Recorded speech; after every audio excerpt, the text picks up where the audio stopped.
লঙ্ঘন করে 10ম গ্রেড থেকে তিনি সরাসরি বেতন তুলছেন 5ম গ্রেডে।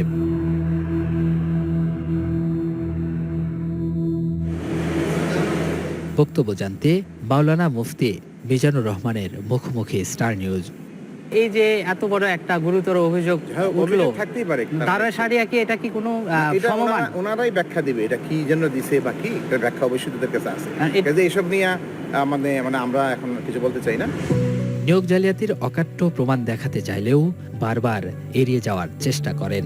আপনার তো একটা বক্তব্য আছে যে আপনি কি বলবেন, এই যে জালিয়াতির কথা বলা হচ্ছে এবং অতিরিক্ত নাম্বারে দিয়ে আপনাকে নিয়োগ দেওয়ার কথা বলা হচ্ছে, সেই বিষয়টা নিয়ে তো আপনার অবশ্যই বক্তব্য আছে। না এটা আমরা অতিরিক্ত নাম্বার দিয়ে নিয়োগ দেব কেন? ওনারা যেটা না এটা তো আছে, আমি এই জন্য তো বললাম যে আপনার সাথে একটু দেখায়, একটু কাগজপত্র দেখায়। না আমি বলতেছি না, কেউ বলতে পারে, বললেই সেটা হলে একজনে বলতেই পারে। তাই বলে এটা তো আর মানে এটা আগে কর্তৃপক্ষ দেখবে, বিবেচনা করবে, তারপরে হলো আলোচনা। এই যে আমি একটু শিক্ষক হিসেবে অনেক মর্মাহত এবং ব্যথিত। আমরা চাই যে আপনাদের সহযোগিতায়, প্রশাসনের সহযোগিতায় এখান থেকে স্কুলকে জায়গাটা খালি করে দেখ, স্কুল তার প্রয়োজনে, বাচ্চাদের প্রয়োজনে যাতে জায়গাটা ব্যবহার করতে পারে, আপনাদের সবার সহযোগিতা আছে। স্থানীয় প্রভাবশালীদের ছত্রছায়ায় ধলু মিয়া স্কুলের 5 কোটি টাকার সম্পদ দখলে নেয়ার চেষ্টায় রয়েছেন দাবি প্রধান শিক্ষকের। এতে শিক্ষা কার্যক্রম ব্যাহত হচ্ছে। দখলকৃত এই জায়গায় দরিদ্র ছাত্রীদের সুবিধায় প্রাতিষ্ঠানিক স্থাপনা গড়ে তোলা হবে বলে জানায় কর্তৃপক্ষ। এই পাম্পের পরে প্রায় 3 কাঠার মতো জায়গা আছে যেটা জবরদখল করে রাখছে। এটার বাজার মূল্য প্রায় 5 কোটি টাকার উপরে আছে। এটা জবরদখল করতেছে, এটার স্থানীয় লোকজন, স্থানীয় কিছু সন্ত্রাসী, কোনো প্রভাবশালী মহল তাকে শেল্টার দিয়ে যাচ্ছে বা তাকে মানে পিছন থেকে কলকাঠি নাড়ছে। তা না হলে তো সে এত দুঃসাহস দেখাইতে পারে না। এবং এই জায়গা উচ্ছেদ করা নিয়েই মনে করেন যে সে আমার উপরে এই হামলা করছে তার পরিবার পরিজনকে নিয়ে, এবং মারাত্মকভাবে আহত করছে, যেটা অলরেডি থানায় মামলা পর্যন্ত হয়েছে।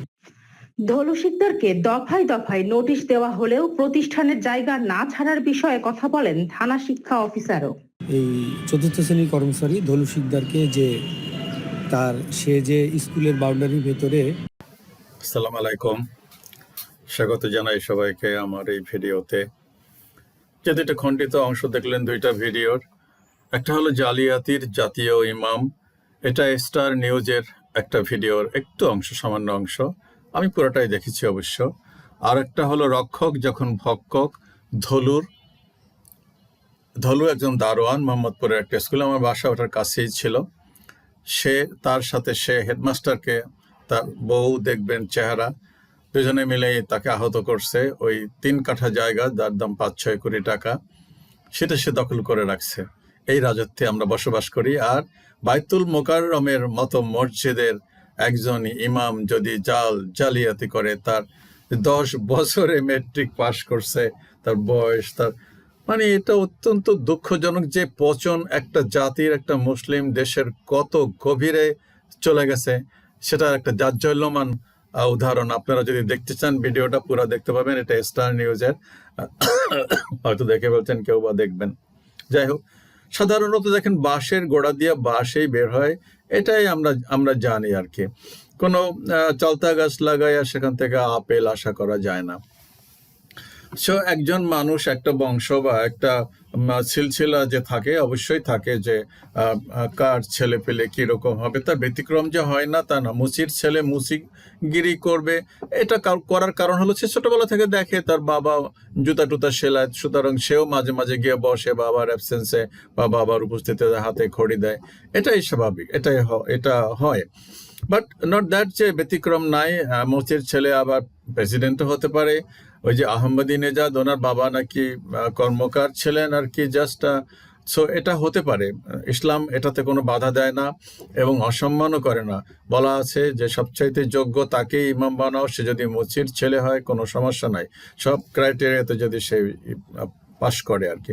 কিন্তু এই যে ইমামরা অত্যন্ত দুঃখজনক, অত্যন্ত গর্হিত। আমি যে বলি এটা একটা গজবের রাষ্ট্র, এটা একটা জালিমের রাষ্ট্র। আল্লাহর কোনো রহমত বরকত এই রাষ্ট্রে নাজিল হবে না। কেওয়াজ তো একটার পর একটা আসতেই আছে, ষড়যন্ত্র চক্রান্ত একটার পর একটা চলতেই আছে।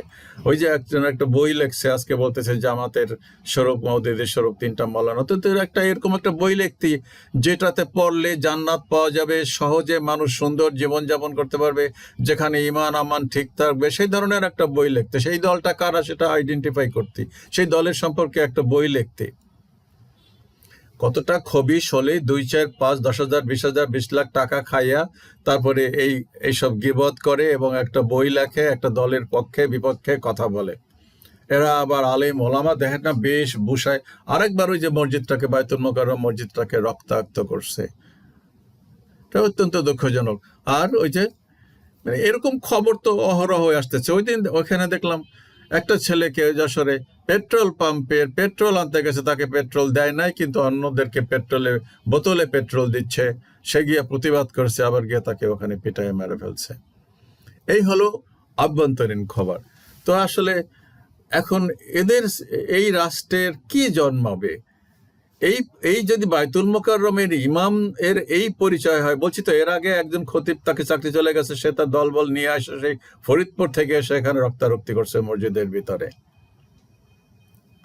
দোয়া তো করে, আমিও তো দোয়ায় হাত উঠাই, আল্লাহ সব রহমত বরকত, এই রমজান আসছে, রহমত বরকত, এই রমজানেই তো কি রহমত বরকত।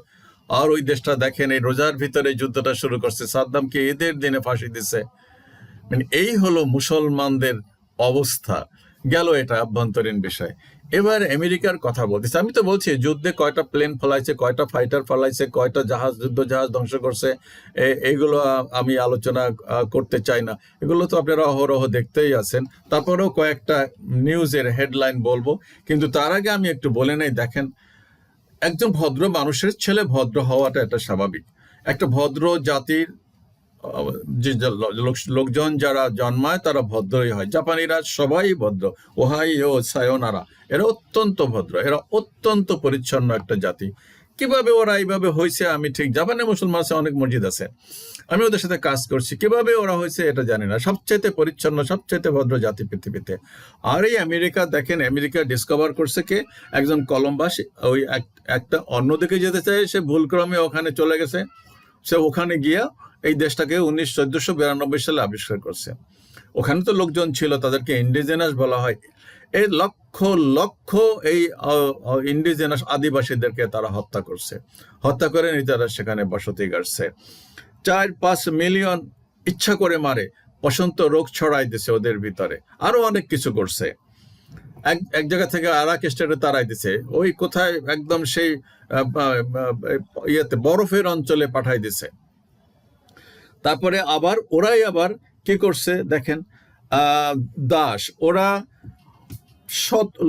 লক্ষ লক্ষ আফ্রিকানকে বেঁধে নিয়ে পিঠ মোড়া দিয়া ওইখানে নিয়ে গেছে, আবার তাদেরকে হত্যাও করছে।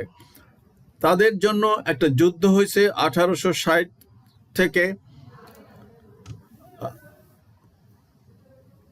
1860 সাল অবধি প্রায় 12 মিলিয়ন মানুষকে তারা দাস হিসাবে নিছে। 1861 থেকে 1865 পর্যন্ত যে আমেরিকায় সিভিল ওয়ার হয়েছে, উত্তর এবং দক্ষিণের একটা অংশ, সেটা হলো ইউনিয়ন আর একটা হলো কনফেডারেসি। সেখানে অনেক লোক মারা গেছে। সে যুদ্ধটা হচ্ছে এই দাস প্রথা থাকবে কি থাকবে না। ইসলাম আসছে 570 খ্রিস্টাব্দে, 530-32 খ্রিস্টাব্দে, যাই হোক, 510 খ্রিস্টাব্দে। সো ইসলাম তো দাস প্রথা মুক্ত করে দিয়েছে সেই একেবারে ভেরি বিগিনিং এ। মানুষকে এই দাসখত দিয়ে রাখার, এটা কোনো জুলুম, অত্যাচার, নির্যাতনের এগুলো সেটা ফোটাও মদিনাতে ছিল না। অথচ সেই 18 সালে তারা এই দাস প্রথা নিয়ে যুদ্ধ করছে। যাই হোক, শেষ পর্যন্ত দাসদেরকে মুক্ত করছে। আব্রাহাম লিঙ্কন নিজের জীবন দিয়েও মুক্ত করছে, ভালো কথা সেটা। তো এই হলো ইন্ডিজেনাসদের হত্যা করা, এই দাস প্রথা, এই সমস্ত মনোবৃত্তি, এরা এই সমাজ গড়ে উঠছে তাদের। আর এই যে অ্যাপেস্টান ফাইল, ওদের উন্মুক্ত ওপেন সেক্স, মত তো কোনো সমস্যাই নাই। তো এরা আসলে কতটা ভদ্র হবে, কতটা নম্র হবে, কতটা সহনশীল হবে, অন্যকে কতটা সম্মান করবে, এটা সহজেই অনুমেয়। আর এই ইরানের ইতিহাস 10,000 বছরের পুরাতন ইতিহাস। ওরা অগ্নি পূজারী ছিল। আপনাদেরকে আমি অনুরোধ করতেছি, আপনারাও ইরানকে দেখবেন, ইরানের মার্কেট, ইরানের মিউজিয়াম, ইরানের রাস্তাঘাট দেখবেন, ইউটিউবে দেখা যায়, আপনি বিমোহিত হবেন। আমি বললাম যে এত সুন্দর কি করে একটা দেশের স্থাপত্য শিল্প হতে পারে, এত সুন্দর কিভাবে মার্কেট, এত এত খাবার দাবার দেখলেই আপনি জিভে পানি আসবে, যে এত জৌলুসপূর্ণ, এত ঝাঁকজমকপূর্ণ, এত আভিজাত্যময় খাবার দাবার কিভাবে মানুষ প্রস্তুত করে আর কিভাবে মানুষ খায়। তো এই হলো ইরানের। আর ইরানের এই যে যারা শিয়া সুন্নি, সেটা একটা ব্যাপার আছে, সেটা ভিন্ন কথা। তো ওরা তো মুসলমান, ওরা তো আল্লাহতে বিশ্বাস করে, নট দ্যাট যে আল্লাহতে বিশ্বাস করেন। এখানে কিছু মোল্লা ফতোয়া দিবে যে ওরা মারছে না, ওখানে কোনো সিভিল ওয়ার ওইরকম হয় না, শিয়া সুন্নির কোনো ওইরকম খুনাখুনি হয় না, মিথ্যা কথা বলে এগুলা। বরং বাংলাদেশে এগুলোতে আরো বেশি হয়। বার হইলেও সেটা এই দ্বারা নেতৃস্থানীয় দেশগুলো তাদের উচিত এটাকে ডিসকারেজ করা, এটাকে মিনিমাইজ করে নেওয়া আর কি। আর এরকম তো সব জায়গাতেই আছে। এই যে হিন্দু সম্প্রদায় আছে তো অস্পৃশ্য, কত 20 কোটি লোক আছে তো অস্পৃশ্য, তাদেরকে মানুষই বলে গণ্য করে না। তো এটা বললে লাভ কি? খ্রিস্টানদের ভিতরে তো ধর্মযুদ্ধ হয়েছে না? ওই যে খ্রিস্টান, প্রোটেস্ট্যান্ট আর একটা কি আছে না, ওদের বিভিন্ন বিভাগ নাই, বিভিন্ন ইয়ে নাই। তো সব দেশেই আছে, সব ধর্মের ভিতরে আছে এগুলো। তো ইরান তো একটা সভ্য ভদ্র দেশ, এদের ইতিহাস ঐতিহ্য ওইরকম আগ্রাসী না। ওরা কোনো দেশকে আক্রমণ করে নাই, কোনো মানুষকে খুন করে নাই, ওইরকম কোনো দেশকে দখল করে নাই, কোনো দাসখত দেওয়া মানুষকে বন্দি করে রাখে নাই। সুতরাং চরিত্র কেন বললাম, এগুলো মানুষের নেচার দেখে তো বোঝা যায় যে আসলে এরা কতটা সভ্য হবে, কতটা ভদ্র হবে, কতটা বিনয়ী হবে। দেখেন, এবার আসি ইরান যুদ্ধের কিছু। আমি তো বলছি বিরাট বড় বিশ্লেষণে আমার যাওয়ার কোনো দরকার নাই। আমি আপনাদের কয়েকটা শুধু মানে ভিডিও বা নিউজের হেডলাইন দেখাচ্ছি, তাতেই বুঝতে পারবেন যে কি হচ্ছে। UAE strikes Iran for the first time. ভালো কথা। UAE মানে দুবাই। এটার চেহারা দেখলে তো বুঝতে মনে হয় যেন একটা আসলে এই যে কি একটা চেহারা, এটা হলো সবচাইতে মানে নিকৃষ্ট আমি বলবো আর কি মুসলিম নেতাদের মধ্যে। So Iran war live, UAE launches first retaliatory strike on Iran. ঠিক আছে। On camp Dubai skyscraper streets and cars in flame. মানে দুবাইতে ওই যে আঘাত করছে বলছে, রাস্তাঘাট আগুনে জ্বলতেছে, রাস্তাঘাট আগুনে জ্বলতেছে, একেবারে মিশাই দিছে। অন ক্যাম্প দুবাই এটা বলছে। Drone drops like pins Gulf nations in shock. শুধু আগুন জ্বলছে আর জ্বলছে। গালফ কান্ট্রিজ মানে ইরান ধসাই দিছে আর কি। US embassy bombed in NATO. Iran war reaches Europe. কোথায় গেছে এটা? অসলো। অসলো তো ইউরোপের একটা দেশের রাজধানী। Iran targets Dubai again. Israel shot down Iranian fighter jet. হতেই পারে, করতেই পারে এটা। Iran unleashes hell fire, US allies helpless. মানে US allies তো ইরান বাদে আর সবগুলোই তো মধ্যপ্রাচ্যের US allies, তো সবগুলাকে একবার শ্যাটার্ড, একদম ধুলায় মিশাই দিয়েছে, বিল্ডিং, দালান কোঠা ইত্যাদি ইত্যাদি। Iran shots down US bomber jet. Iran US এর বম্বার জেট শট ডাউন করেছে, তাই বলতেছে কারা? CNN 18 news. Biggest attack on Tel Aviv. Live. Tel Aviv hits. Ballistic missiles flying. Israel's critical situation. Kuwait under attack. Airport in flames. 2 soldiers killed. এক ঘন্টা আগের। Iranian attacks Haifa refinery in Israel. এটা 2 hours আগে। Iran strike Israeli Haifa refinery linked to India in response. Stop Trump and Bibi. Israeli জনগণ এখন মিছিল করতেছে, রাস্তায় নেমে মিছিল করতেছে যে এদেরকে থামাও, এই দানবদেরকে থামাও। ওরা তো দৌড়াচ্ছে, ওরা তো শেল্টার, ওরা তো বাংকার থেকে বেরই হতে পারে না। Iran hellfire on Israel after huge Tehran strikes. Israeli oil refinery in flames as Iran fires 12 missiles. Drone strike hits Kuwait City government building.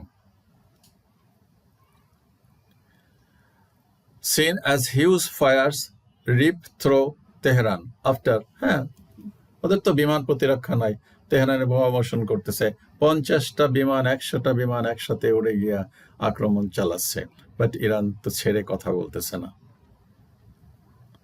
Death and screams, Iranian drone falls on Dubai's Marina Tower. Nuclear race begins now. Russia declares war. Lavrov fires attack on USA. আপনার কি মনে হয় China এবং Russia চুপচাপ বসে আছে, আঙ্গুল চুষতেছে বসে বসে? সবাই খেলোয়াড়, সবাই খেলতেছে, নানা উপায় সাহায্য করতেছে। Iran's deadliest strike, Tel Aviv burns. এটা হলো লাইভ স্ট্রিম চলতেছে।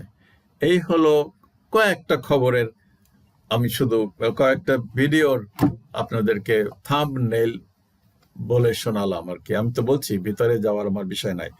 আর ওই যে বলছি, ওরা জাতিগতভাবে হলো এই জাতি, এরা যারা আমেরিকাতে গেছে, আমেরিকাতে দখল করছে, সেইখানকার লোকদেরকে, লক্ষ লক্ষ মানুষদেরকে প্রকাশ্য দিবালোকে বন্দুক দিয়ে খুন করে হত্যা করছে। তাদের ভিতরে অসুখ বিসুখ ছড়াই দিয়েছে। তখন তো পক্স হলে গ্রামকে গ্রাম লক্ষ লক্ষ মানুষ মারা যেত, প্লেগ রোগ হলে সেই সময়, আজ থেকে কয়েকশো বছর আগের ঘটনা। এতটা নির্দয়, এতটা নির্মম এরা ছিল। তারা সভ্যতা, তারা ভদ্রতা, নম্রতার কথা কি বলবে? এই পৃথিবীকে কি শিক্ষা দিবে? আর ইরান তো সেই মুসলমান হয়েছে 653-651 খ্রিস্টাব্দে ইসলাম ধর্ম, তারপর শিয়া সুন্নি হয়েছে, যাই হোক সেটা হোক। আর আমি বলছি আয়াতুল্লাহ খোমেনির মতন ওনার যা বেশভূষা, ওনার যা চেহারা, আপনাদেরকে মনে হয় এই লোকটার চরিত্র খারাপ, বা ওনার ছেলেটা খুব লেখাপড়া জানা মানুষ, উনিও অনেক লেখাপড়া জানা মানুষ। এরা কি এইরকম খুনি বা ধর্ষক কিংবা মদ খায়? বা এই ট্রাম্পের যে নেচারে, ট্রাম্পের যে চরিত্র, সে তো নাইট ক্লাব, সে তো ডান্সার ছিল, সে তো নাইট ক্লাবে যেত, তার তো নিজেরই নাইট ক্লাব আছে, কাসিনো আছে, জুয়ারি। আবার ওই যে অ্যাপেস্টাইনের ওখানে গিয়া ইমেচিউর মেয়েদের সাথে মেলামেশা করছে, সে শুধু না, অনেকেই করছে। তো সেটা যদি দুইটাকে তুলনা করেন, ইরান আর আমেরিকা, এটার সাথে এটার কোনো তুলনা হয়? আর ইরানিরা ছেড়ে কথা বলবে? তাদের দেশ একেবারে হাতে উঠাই দেবে এই জালিমদের হাতে? ভিয়েতনামের মাটি বোমা দিয়ে লাল করে দেওয়া হয়েছে।